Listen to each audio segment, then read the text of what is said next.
factory of 470.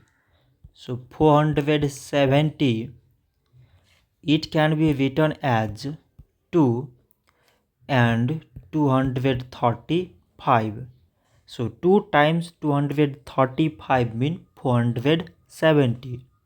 235, it can be written as 5 and 47. 5 times 47 means 235. So now we select the prime numbers among these numbers.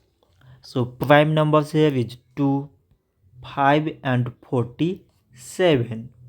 So we can write 470 is equal to product of all these prime numbers, that is 2 times this 5 times this 47. So this much for today, and thanks for watching.